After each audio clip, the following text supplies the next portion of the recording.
وسلموا تسلیما۔ الصلاۃ والسلام علیک یا سیدی یا رسول اللہ وعلی آلک واصحابک یا سیدی یا حبیب اللہ۔ الصلاۃ والسلام علیک یا سیدی یا رحمۃ للعالمین وعلی آلک واصحابک یا سیدی یا خاتم النبیین۔ مولاي صل وسلم دائما ابدا على حبيبك خير الخلق كلهم محمد سيد الكونين والثقلين والفريقين من عرب ومن عجم۔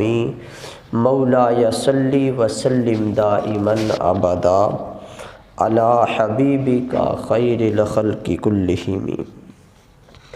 اللہ تبارک و تعالیٰ کی حمد و ثنا کے بعد نبی کریم رؤوف الرحیم احمد مجتبیٰ حضرت محمد مصطفیٰ صلی اللہ علیہ وآلہ وسلم کی ذات اقدس پر درود و سلام کا نذرانہ پیش کرنے کے بعد اللہ وحدہ لا شریک کی ذات بابرکات کا بے پناہ شکر و احسان ہے، اس کی توفیق، اس کا کرم، اس کا فضل ہے کہ ہم آج ایک مرتبہ پھر جمعۃ المبارک کی ان عظیم بابرکت اور فضیلت والی گھڑیوں کے اندر اپنے اس عظیم گھر خانہ خدا مسجد میں جمع ہونے کا موقع نصیب فرمایا ہے۔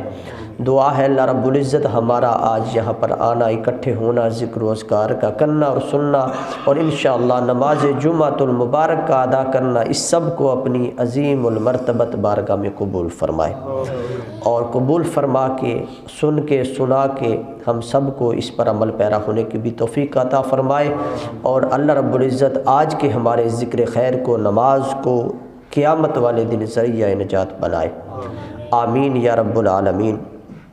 آج کے جمعۃ المبارک کا جو موضوع ہے وہ رجب المرجب کے حوالہ سے حضرت آقا انعامدار پیارے آقا علیہ الصلوۃ والسلام محمد مصطفیٰ صلی اللہ علیہ وآلہ وسلم کی جو سب سے بڑا معجزہ تو قرآن پاک ہے، اس کے بعد جو بڑا معجزہ ہے وہ معراج مصطفیٰ ہے صلی اللہ علیہ وآلہ وسلم۔ تو آج ہم نبی کریم علیہ الصلوۃ والسلام کے دوسرے بڑے معجزے یعنی شب معراج کے حوالے سے جو آپ کو سیر کروائی گئی، جو آپ کو مشاہدات کروائے گئے، جو آپ کو نشانیاں دکھائی گئیں، اس پر ہم اپنے مخصوص وقت کے اندر تھوڑی سی روشنی ڈالیں گے، اور فلسفہ جو معراج مصطفیٰ کا فلسفہ ہے اس پہ ہم آج گفتگو کریں گے۔ تو سب سے پہلے تو یہ آیت کریمہ بڑی مشہور ہے جو میں نے تلاوت کرنے کا شرف حاصل کیا ہے، اس کا کچھ حصہ کہ اللہ تبارک و تعالیٰ نے سورۃ اسراء کے اندر ارشاد فرمایا سبحان الذی اسری بعبدہ لیلا من المسجد الحرام الی المسجد الاقصی۔ سبحان سے اللہ پاک نے نبی علیہ الصلوۃ والسلام کے دوسرے بڑے معجزے کا ذکر فرمایا، اور لفظ سبحان جب ہم اس کا ترجمہ پڑھتے ہیں تو اس کا معنی ہے سبحان الذی، پاک ہے وہ ذات، بلکہ حضور شیخ الاسلام نے اس کا ترجمہ یوں کیا ہے ہر عیب سے پاک ہے وہ ذات، ہر عیب سے پاک ہے وہ ذات جو لے گئی اپنے مقرب بندے کو، معزز بندے کو، مکرم بندے کو، محتشم بندے کو رات کے کچھ حصے کے اندر الی المسجد الحرام الی المسجد الاقصی، مسجد حرام سے مسجد اقصی تک۔ تو اس میں بہت ساری باتیں ہیں، بہت سارے نقطے ہیں، بہت سارے قابل توجہ باتیں ہیں، تو جتنا ہو سکا ہم اس پہ آج گفتگو کریں گے۔ تو سب سے پہلا لفظ جو سبحان ہے ہم اس پہ گفتگو کرتے ہیں، اس کے بعد اللہ تبارک و تعالیٰ نے اسرا لفظ بیان فرمایا، اس پہ گفتگو کریں گے، پھر لیل لفظ جو ہے اس پہ گفتگو کریں گے۔ تو یہ 3-4 الفاظ پہ آج ہم گفتگو کریں گے۔ تو سب سے پہلے اللہ تبارک و تعالیٰ نے جب اپنے حبیب علیہ الصلوۃ والسلام کو سفر معراج کروایا تو اللہ تبارک و تعالیٰ نے سب سے پہلے لفظ سبحان لگایا، سب سے پہلے لفظ سبحان لگایا۔ اور جب سبحان کا لفظ آ جاتا ہے تو اس کے حوالے سے بہت ساری احادیث بھی ہیں سبحان کے ذکر کے حوالے سے، کہ ایک ذکر تو یہ ہے، نبی کریم علیہ الصلوۃ والسلام نے ارشاد فرمایا، جو بخاری کے اندر بھی حدیث مبارکہ ہے، کہ جس نے یہ جملے پڑھے، یہ کلمات پڑھے ایک دن میں 100 مرتبہ، بلکہ کچھ کلمات ایسے بھی ہیں جس کے بارے میں نبی علیہ الصلوۃ والسلام نے فرمایا کہ یہ دونوں کلمات پڑھنے میں بڑے آسان ہیں، لیکن قیامت کے دن جب ان کا وزن کیا جائے گا میزان پر، یہ بہت بھاری ہوں گے۔ اور پھر فرمایا کہ اور یہ کلمات جو میں آپ کو بتانے لگا ہوں، نبی کریم علیہ الصلوۃ والسلام نے فرمایا یہ اللہ کو بھی بہت محبوب ہے، بڑے پسند ہے۔ وہ کیا ہے؟ فرمایا سبحان اللہ و بحمدہ سبحان اللہ العظیم، یعنی یہ جو 2 کلمے ہیں، سبحان اللہ و بحمدہ اور سبحان اللہ العظیم، فرمایا کہ یہ اللہ کو بڑے محبوب ہیں اور یہ دونوں پڑھنے میں بڑے آسان ہیں، لیکن فرمایا کہ جب قیامت کے دن ان کا وزن کیا جائے گا میزان پر، اس تکڑی پر، ترازو پر، تو یہ جتنے پڑھنے میں آسان لگ رہے ہیں، ہولے لگ رہے ہیں، ہلکے لگ رہے ہیں، اس طرح میزان پر اتنے بھاری ہو جائیں گے کہ آپ دیکھتے رہ جائیں گے، یعنی اتنا ان کی نیکیوں کا وزن بڑھ جائے گا، اتنے بھاری ہو جائیں گے۔ لفظ سبحان اس کے اندر آ گیا ہے، اور پھر صحیح بخاری کے اندر ہی اسی طرح کی ایک اور حدیث مبارکہ ہے، اس میں بھی نبی کریم علیہ الصلوۃ والسلام نے فرمایا کہ اگر یہ کوئی کلمہ دن کے اندر 100 مرتبہ پڑھ لیتا ہے تو اللہ تبارک و تعالیٰ اس کے گناہوں کو معاف کر دیتا ہے۔ فرمایا کہ گناہ کتنے ہوں، چاہے سمندر کی جاگ سے کے برابر گناہ ہو تو اللہ پاک معاف فرما دیتا ہے۔ وہ کلمات کیا ہے؟ فرمایا سبحان اللہ و بحمدہ، یہ کلمے، یعنی 2 ذکر آج آپ کو مل گئے، دونوں بخاری کے اندر روایات موجود ہیں۔ ایک سبحان اللہ و بحمدہ سبحان اللہ العظیم، یہ اللہ کو بڑے محبوب ہیں، یہ زبان میں کہنے میں ہلکے ہیں لیکن میزان میں ان کی نیکیوں کا عمل بڑا بھاری ہوگا، ان کا وزن بڑا بھاری ہوگا۔ اور دوسرے کلمات صحیح بخاری کے اندر سبحان اللہ و بحمدہ، فرمایا کہ یہ اگر بندہ دن کے اندر 100 مرتبہ پڑھ لیتا ہے تو اللہ پاک اس کے گناہ اگر سمندر کی جاگ کے برابر بھی ہے تو ان کو معاف فرما دیتا ہے۔ سبحان اللہ و بحمدہ، تو لفظ سبحان سے جو بھی آیت کریمہ نکلتی ہے، یا دعا نکلتی ہے، یا ذکر نکلتا ہے، تو اس کا ایک عجیب اور بڑا اہم اور بڑی اہمیت کی حامل ہے، بڑا اہمیت کا حامل وہ ذکر ہے اور فضیلت ہے۔ جس طرح اللہ پاک نے اسی آیت کریمہ میں جو آج ہم نے تلاوت کی ہے، فرمایا سبحان الذی اسریٰ بعبدہ، تو اس میں بھی اللہ تبارک و تعالیٰ نے لفظ سبحان لگا دیا۔ ہم جب بھی کوئی اچھی چیز سنتے ہیں، ہمارے کانوں کو کوئی چیز بھلی لگتی ہے، اچھی لگتی ہے، تو بے ساختہ اگر ہم کہنا بھی نہ چاہیں تو نکل آتا ہے سبحان اللہ، نکل آتا ہے نا۔ تو یہ ایسی چیز ہے کہ اللہ تبارک و تعالیٰ نے معراج بھی خود کروائی ہے، نبی علیہ الصلوۃ والسلام کو معراج بھی خود کروائی ہے، اور جب ذکر کیا کہ لوگوں کو بتاؤں میں کہ میں نے اس طرح سے نبی علیہ الصلوۃ والسلام کو، پیارے مصطفیٰ کو، اپنے محبوب کو معراج کروائی ہے، تو جب اس کا ذکر کرنا تھا تو چاہیے تھا رب تعالیٰ اس کا ذکر کر دیتا، فرما دیتا، لیکن فرمایا کہ تم نے سبحان اللہ بعد میں کہنی ہے، یہ ذکر سن کے، یہ ذکر سن کے، سفر معراج سن کے تم نے بعد میں سبحان اللہ کہنی ہے، لیکن مجھے یہ سفر معراج چاہے میں نے خود کروایا ہے، مجھے اتنا پسند ہے کہ تم نے بعد میں کہنا ہے، میں پہلے کہہ رہا ہوں سبحان الذی۔ تو یہ اللہ تبارک و تعالیٰ نے پہلے فرما دیا کہ یہ معجزہ ہی ایسا ہے، یہ سفر معراج ہی ایسا ہے کہ بے ساختہ زبان سے نکل آتا ہے سبحان اللہ۔ تو اس کا معنی ہے اللہ ہر عیب سے پاک ہے، ہر نقص سے پاک ہے، ہر کمی کجی سے پاک ہے۔ تو فرمایا سبحان الذی اسریٰ بعبدہ، تو فرمایا کہ لفظ سبحان سے جب اللہ پاک نے اس کا آغاز کیا سفر معراج کا، تو اللہ تبارک و تعالیٰ نے ہمیں باور کروایا ہے کہ چونکہ جو ذات نبی علیہ الصلوۃ والسلام کو معراج پر لے کے گئی ہے، سفر معراج پر آسمانوں پر لے کے گئی ہے، وہ سبحان ہے۔ وہ کیا ہے؟ سبحان ہے، یعنی ہر عیب سے پاک ہے، اس کے اندر کوئی عیب ہی نہیں ہے، کوئی کمی نہیں ہے، کوئی کجی نہیں ہے، کوئی نقص نہیں ہے۔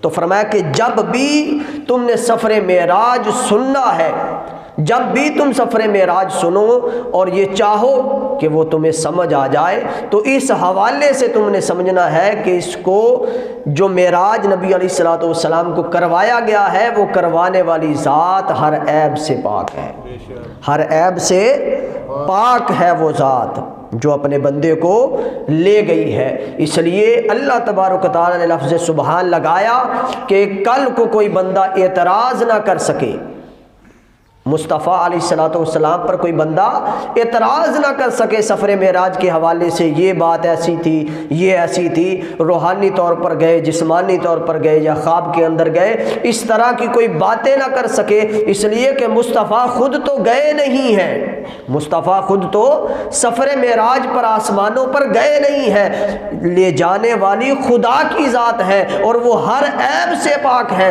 جب لے جانے والی خدا کی ذات ہے اور وہ ہر عیب سے پاک ہے تو اب کوئی اعتراض کرے گا تو وہ اعتراض مصطفیٰ پہ نہیں آئے گا، خدا پہ جائے گا۔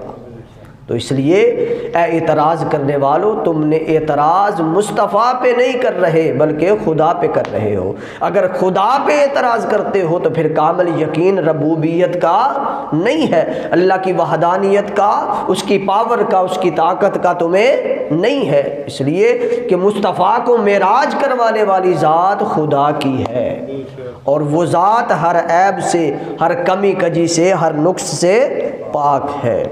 تو پتہ چلا کہ سفر معراج پر مصطفیٰ علیہ الصلوۃ والسلام کو لے جانے والی ذات خدا کی ہے۔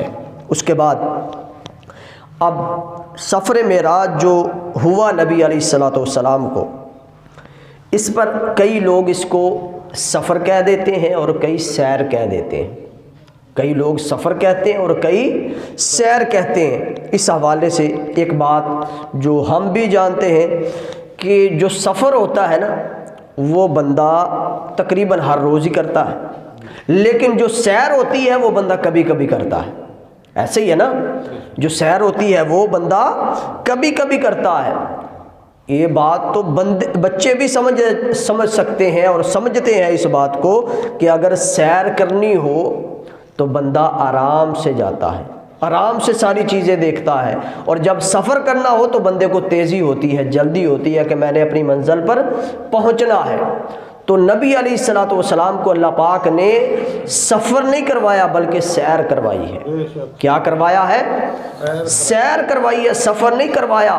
کہ اے نبی علیہ الصلوۃ والسلام، آپ نے دنیا کے اندر رہ کر بہت ساری مشکلات دیکھی ہیں، بڑی پریشانیاں دیکھی ہیں، آپ کے اوپر تشدد بھی ہوا، مصیبتیں بھی دیکھی ہیں، تکلیف بھی صحیح ہے۔ اے نبی، اب ہم آپ کو اس سفر سے نکال کر ایسے سیر پہ لے کے جائیں گے جس پر آپ بہت خوش ہو جائیں گے۔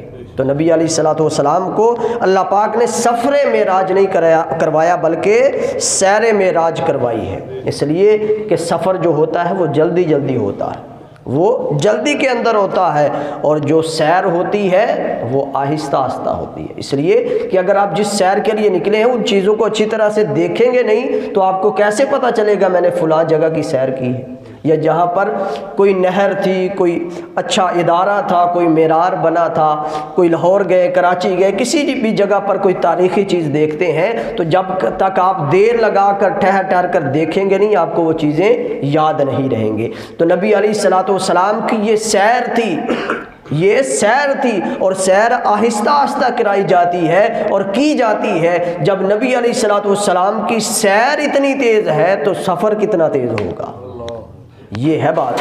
جب سیر اتنی تیز ہے کہ رات کے کچھ حصے میں گئے بھی، آسمانوں سے ہو کر سدرۃ المنتہا تک پھر واپس بھی آ گئے، تو آپ کی سیر اتنی تیز ہے تو سفر کتنا تیز ہوگا۔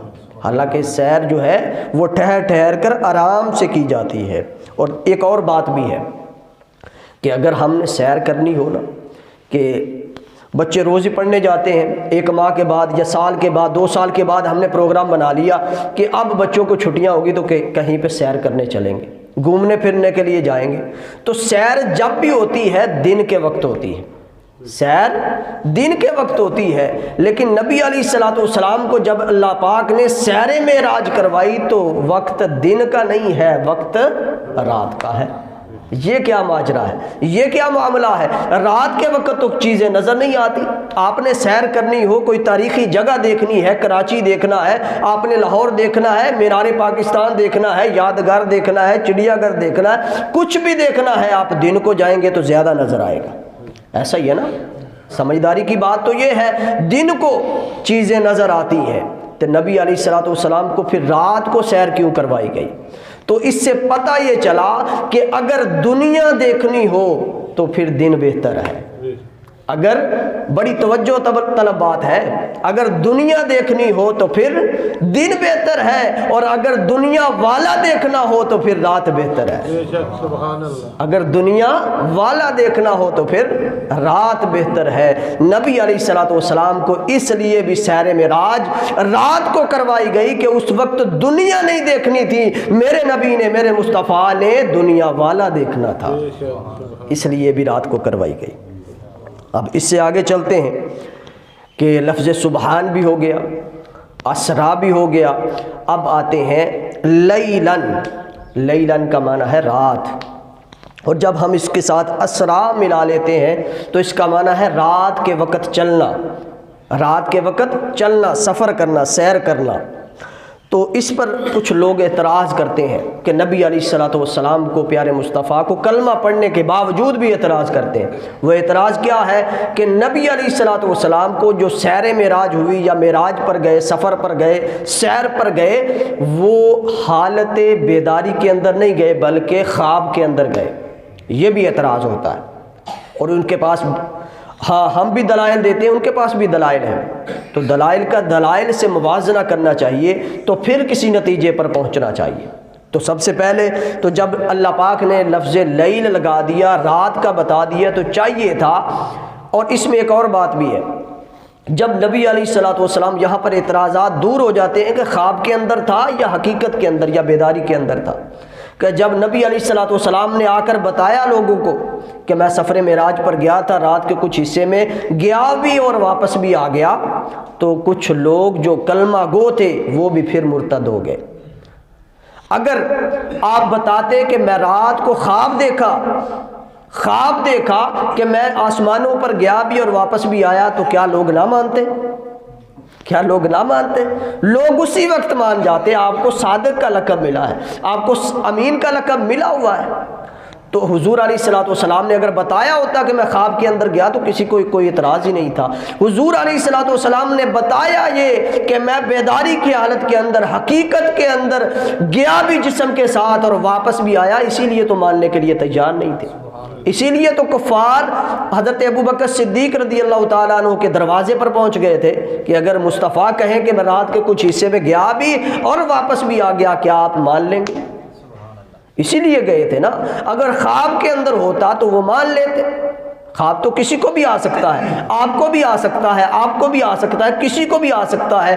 آپ مجھے کہیں جی آ جا کر کہ مجھے رات ایسی خوش نصیب رات تھی، ایسا لمحہ تھا کہ خواب کے اندر میں مکہ میں طواف کر رہا تھا، آ سکتا ہے نا خواب. آپ کہہ سکتے ہیں میں نبی علیہ الصلوۃ والسلام کے جالیوں کے ارد گرد سلام پڑھ رہا تھا، میں رات ادھر تھا. تو یہ خواب آ سکتا ہے، محبت کی بات ہے نا.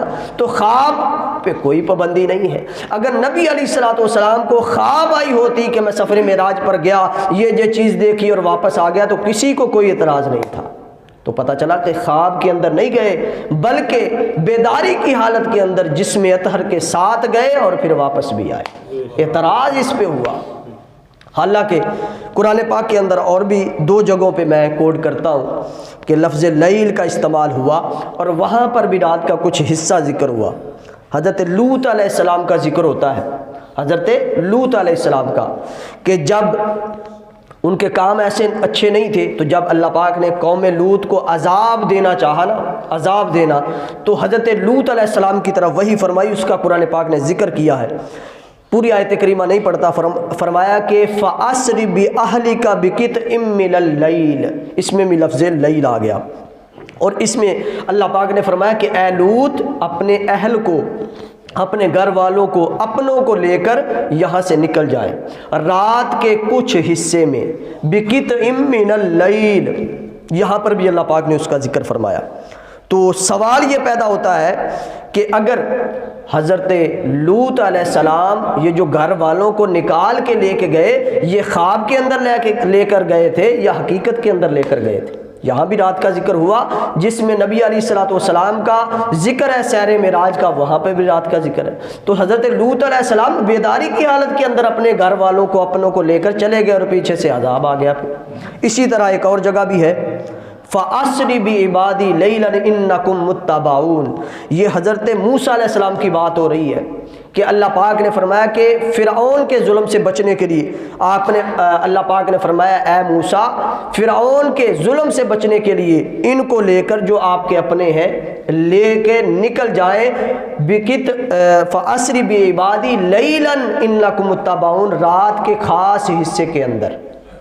تو حضرت موسیٰ علیہ السلام بھی رات کو نکلے اور وہ بھی رات کا ایک خاص حصہ تھا، پوری رات نہیں تھی، تو وہاں پر بھی حضرت موسیٰ علیہ السلام خواب کی حالت کے اندر نہیں نکلے بلکہ حقیقت اور بیداری کی حالت کے اندر نکلے۔ اور یہاں پر بھی اللہ پاک نے فرمایا اسریٰ بعبدہ لیلا من المسجد الحرام الی المسجد الاقصی، میں فرمایا کہ پاک ہے ہر عیب سے وہ ذات جو اپنے محبوب کو لے گئی مسجد حرام سے لے کر مسجد اقصیٰ تک۔ تو جب یہاں پر رات کا ذکر آتا ہے تو لوگ خواب کرتے ہیں، تو یہاں پر جو میں نے قرآن پاک کے 2 مقامات ذکر کیے ہیں، یہاں پر تو آپ خواب نہیں کہتے۔ تو پتہ چلا اگر یہاں پر خواب نہیں ہے، حقیقت ہے۔ حضرت لوط علیہ السلام حقیقت کے اندر لے کر گئے اپنے اہل کو، اور حضرت موسیٰ علیہ السلام فرعون کے ظلم سے بچنے کے لیے اپنوں کو لے کر نکلے ہیں۔ تو اگر یہ حقیقت ہے تو مصطفیٰ علیہ الصلوۃ والسلام کو جو سیر معراج کرائی گئی رات کے کچھ حصے کے اندر، وہ بھی حقیقت ہے، وہ بھی بیداری کی حالت کے اندر ہے۔ تو یہ اعتراض مصطفیٰ پہ ہی کیوں ہوتا ہے؟ یہ اعتراض مصطفیٰ علیہ الصلوۃ والسلام پہ ہی ہوتا ہے، اور کیوں ہوتا ہے اس کی ایک اور دلیل دیتے ہیں۔ وہ دلیل کیا ہے؟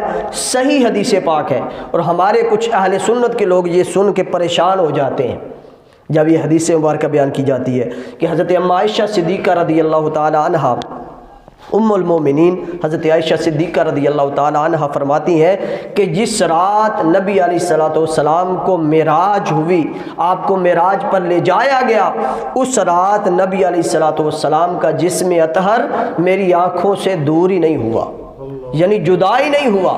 جب جدا ہی نہیں ہوا تو نبی علیہ الصلوۃ والسلام گئے کیسے اور واپس کیسے آئے؟ یہ وہ دلیل دیتے ہیں کہ نبی علیہ الصلوۃ والسلام کا جسم اطہر یہیں پہ تھا، وہ خواب کی حالت کے اندر گئے اور واپس آئے، یہ ان کے پاس دلیل ہے۔ لیکن جب ہم اس میں غور و فکر کرتے ہیں تو ہمیں پتہ چلتا ہے اس کے 2 جواب ہیں اس حدیث مبارکہ کے۔ ایک تو یہ ہے، پہلی بات تو یہ ہے کہ ام عائشہ صدیقہ رضی اللہ تعالیٰ عنہ نعوذ باللہ جھوٹ نہیں کہہ رہی، وہ بالکل حق اور سچ بیان فرما رہی کہ جس دن نبی علیہ الصلوۃ والسلام کو سفر معراج پر لے جایا گیا، آپ کو معراج ہوئی، اس رات آپ کا جسم میرے جسم کے ساتھ تھا، آپ میرے گھر کے اندر تھے اور جدا ہی نہیں ہوئے، یعنی کہیں گئے ہی نہیں۔ تو ام عائشہ صدیقہ رضی اللہ تعالیٰ عنہ کا کہنے کا مقصد یہ تھا، مطلب یہ تھا، مفہوم یہ تھا کہ آپ نے بھی قرآن پڑھ رکھا تھا، مصطفیٰ علیہ الصلوۃ والسلام کی تیزی بتا رہی ہیں، آپ کی سپیڈ بتا رہی ہیں، آپ کی رفتار بتا رہی ہیں کہ اتنی تیزی کے ساتھ گئے بھی اور واپس بھی آئے کہ مجھ سے جدائی نہیں ہوئے۔ اس کی میں دلیل قرآن پاک سے دیتا ہوں کہ ام عائشہ صدیقہ رضی اللہ تعالیٰ عنہ نے بھی قرآن پاک پڑھا تھا، جس کے اندر سورہ نمل کے اندر آتا ہے قال یا ایھا الملأ ایکم یاتینی بعرشھا قبل ان یاتونی مسلمین۔ حضرت سلیمان علیہ السلام نے اپنے درباریوں سے کہا تھا کوئی ہے جو ملکہ بلقیس جو میرے پاس پہنچنے والی ہے میرے دربار کے اندر، اس کے آنے سے پہلے اس کا جو تخت ہے وہ میرے پاس لے آئے، ہے کوئی؟ انہوں نے اپنے دربار سے پوچھا تھا، درباریوں سے پوچھا تھا ہے کوئی؟ تو پھر قرآن پاک کہتا ہے قال عفریت من الجن، پھر ایک قوی ہیکل بہت بڑا مضبوط جن کھڑا ہوا، اس نے کہا حضور میں لے کر آؤں گا۔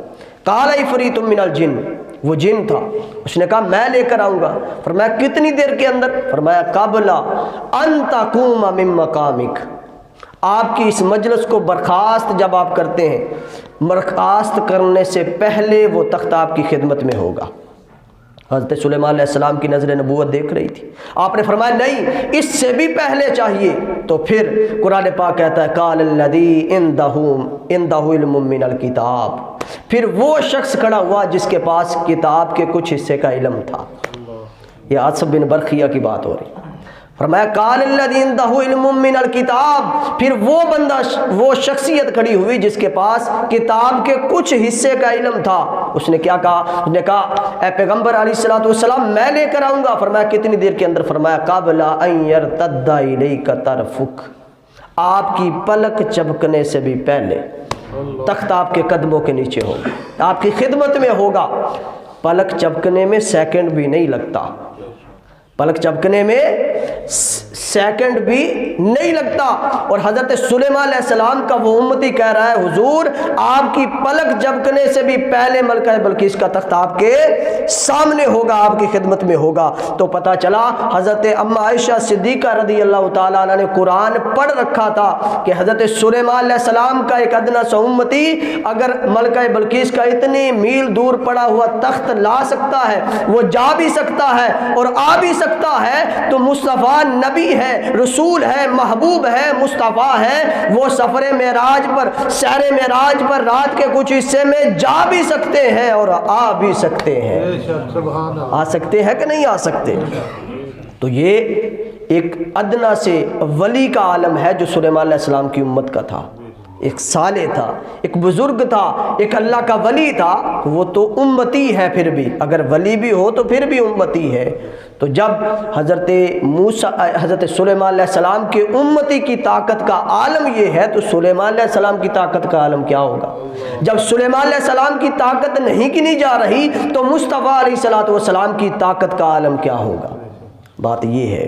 تو حضرت عائشہ صدیقہ رضی اللہ تعالیٰ عنہ نے یہ بتایا ہے کہ مصطفیٰ کی رفتار کتنی ہے، آپ کے پاس تیزی کتنی ہے کہ لمحوں کے اندر گئے بھی اور واپس بھی آ گئے. ایک جواب اس کا یہ ہے.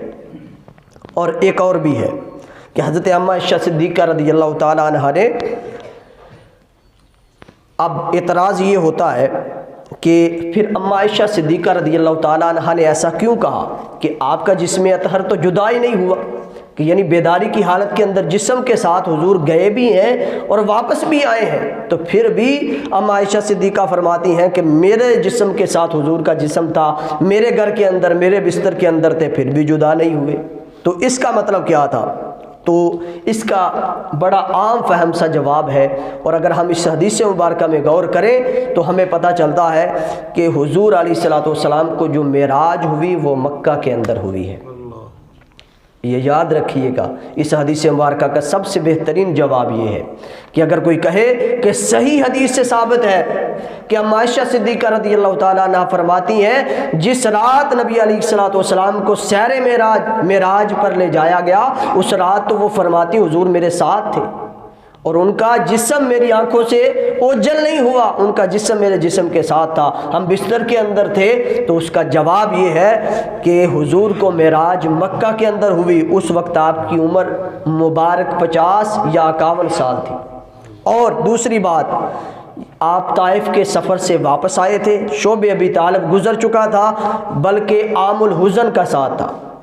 یعنی حضرت ابو طالب اور حضرت خدیجۃ الکبریٰ رضی اللہ تعالی عنہا کا اس سال وصال ہوا تھا، اسے عام الحزن کا سال کہتے ہیں. اس سال جس سال یہ دونوں شخصیات وفات پا گئی تھی اس سال سفر معراج ہوا. اس رات سیر معراج آپ کو کرائی گئی. تو پتہ چلا کہ نبی علیہ الصلوۃ والسلام کو اس غم سے، جو عام الحزن آپ نے فرمایا کہ یہ پورا سال غم کا سال ہے، کیونکہ اس سال کے اندر میرے چچا حضرت ابو طالب اور میری بڑی پیاری، بڑی مقرب اور بڑی محبوب زوجہ حضرت خدیجۃ الکبریٰ رضی اللہ تعالی عنہا، یہ دونوں شخصیات اس سال کے اندر وصال کر گئیں. آپ نے اسے فرمایا کہ یہ عام الحزن ہے، یہ پورا سال غم کا سال ہے. تو نبی علیہ الصلوۃ والسلام کی اس غم زدہ شخصیت کو، آپ کے فہم و فراست کو دیکھتے ہوئے کہ نبی علیہ الصلوۃ والسلام غم زدہ ہے، غم کے اندر نڈال ہے، پیارے آقا علیہ الصلوۃ والسلام کو خوش کرنے کے لیے اللہ تبارک و تعالیٰ نے آپ کو سیر معراج کروائی. اور وہ بات جو میں کہہ رہا ہوں کہ جب عائشہ صدیقہ رضی اللہ تعالیٰ عنہ نے فرمایا کہ آپ کا جسم اطہر میرے جسم اطہر کے ساتھ تھا، اس دن آپ میرے حجرہ مبارک میں تھے، تو اس کا جواب یہ ہے کہ حضرت عامہ عائشہ صدیقہ رضی اللہ تعالیٰ عنہ حضور کے عقد کے اندر، نکاح کے اندر، مکہ کے اندر نہیں بلکہ مدینہ کے اندر آپ کے عقد مبارک میں آئیں۔ پتہ چل گیا آپ؟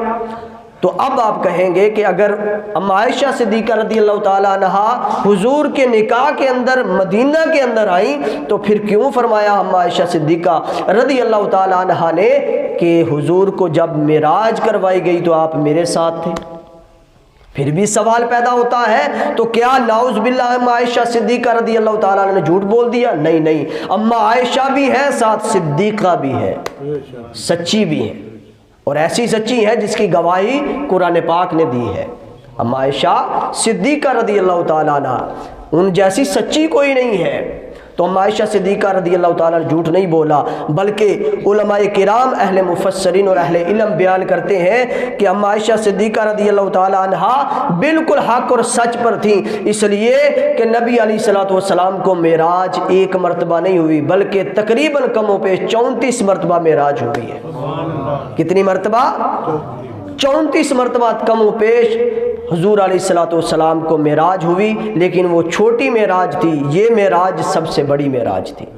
فرمایا کہ اس لیے جس دن اور جس رات نبی علیہ الصلوۃ والسلام اس سفر معراج پر گئے اس وقت ام عائشہ صدیقہ رضی اللہ تعالیٰ عنہ حضور کے عقد مبارک میں نہیں تھی۔ اس کے بعد جو معراج حضور کو ہوئے اس کے اندر جو خواب کے اندر تھے، جس کے اندر جسم جدا نہیں ہوا، اگر جدا ہوا بھی کچھ دیر کے لیے تو اس وقت آپ ام عائشہ صدیقہ رضی اللہ تعالیٰ عنہ کے ساتھ تھے مدینہ کے اندر۔ مکہ کے اندر جو یہ سفر معراج ہے، یہ جو سیر معراج ہے، اس کے اندر ام عائشہ صدیقہ ابھی آپ کے نکاح کے اندر نہیں تھی۔ تو پتہ چلا حضور علیہ الصلوۃ والسلام کو جو سیر معراج کروائی گئی، جو سفر معراج کروایا گیا، وہ خواب کی حالت کے اندر نہیں تھا بلکہ بیداری کی حالت کے اندر جسم اطہر کے ساتھ گئے بھی اور واپس بھی آئے۔ یہ اس کی وجہ ہے۔ اور ایک وجہ یہ بھی ہے کہ سفر معراج اس لیے بھی نبی علیہ الصلوۃ والسلام کو کروایا گیا، اس لیے بھی کروایا گیا، یہ جو اعتراضات تھے وہ میں نے آج دور کیے، جو جس دلیل سے ہمیں وہ ہمارے اہل سنت کے لوگ جو ہیں وہ بھٹک جاتے ہیں نا، علم نہیں ہوتا تو وہ باتوں میں آ جاتے ہیں، تو اس لیے میں نے اس صحیح حدیث مبارکہ کا کھول کے سب کچھ آپ کے سامنے رکھ دیا کہ اگر کوئی آپ کے سامنے اس حدیث مبارکہ کو کھولے تو آپ کو پتہ ہونا چاہیے اس کا جواب کیا ہے۔ تو یہ اس کا جواب یہ تھا جو میں نے آپ کے گوش گزار کیا۔ اور ایک سفر معراج کی جو سب سے بڑی اور اہم خوبی وہ یہ ہے کہ اللہ تبارک و تعالیٰ کی ذات دیکھ رہی تھی کہ ایک وقت آنا ہے، ایک وقت آئے گا جب انسان سائنس کے ذریعے، ٹیکنالوجی کے ذریعے آسمان پر پہنچ جائے گا۔ کہاں پر پہنچ جائے گا؟ آسمانوں پہ پہنچ جائے گا، وہ خلا کے اندر جائے گا، وہ چاند پہ قدم رکھے گا، وہ آسمانوں پہ چلا جائے گا، وہ چاند پہ بھی قدم رکھے گا، وہ خلا کے اندر بھی جائے گا۔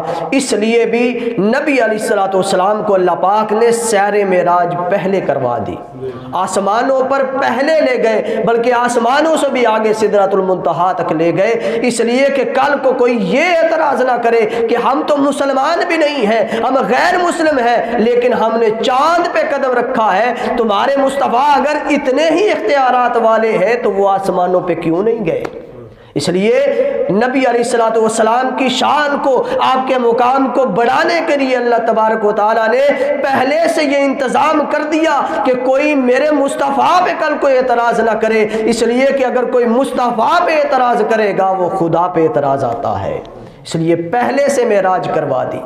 اس لیے نبی علیہ الصلوۃ والسلام اتنے آسمانوں سے ہوتے ہوئے سدرۃ المنتہا تک پہنچے اور اس جگہ پہ پہنچے کہ جہاں تک یہ سائنس، یہ ٹیکنالوجی بہت دور رہ جاتی ہے، بہت دور رہ جاتی ہے۔ حضور علیہ الصلوۃ والسلام کے پاس ایک ایسا معجزہ نبی علیہ الصلوۃ والسلام کو اللہ پاک نے عطا فرمانا تھا کہ کوئی کہیں بھی پہنچ جائے، کوئی کہیں بھی پہنچ جائے لیکن میرے نبی تک نہ پہنچ سکے۔ کوئی کہیں بھی پہنچ جائے لیکن میرے نبی تک نہ پہنچ سکے. کوئی آسمان پہ قدم رکھے، کوئی چاند پہ قدم رکھے، کوئی خلا پر جائے، لیکن جہاں تک میرا مصطفیٰ گیا ہے وہاں تک کوئی نہ جا سکے. جو مقام میرے مصطفیٰ کا ہے وہاں تک کوئی نہ پہنچ سکے. تو اس کا ایک فلسفہ یہ تھا. انشاءاللہ کل 27ویں بھی ہے، یعنی شب معراج ہے کل کی رات. تو کل انشاءاللہ بقیہ حصہ جو اس کا ہے وہ کل کو انشاءاللہ نماز عشاء کے بعد محفل پاک کا اہتمام کیا گیا ہے، تو اس میں انشاءاللہ ہم بیان کریں گے. دعا ہے اللہ تبارک و تعالی ہماری مختصر سی حاضری کو اپنی بارگاہ میں قبول فرمائے. وآخر دعوانا ان الحمد للہ رب العالمین.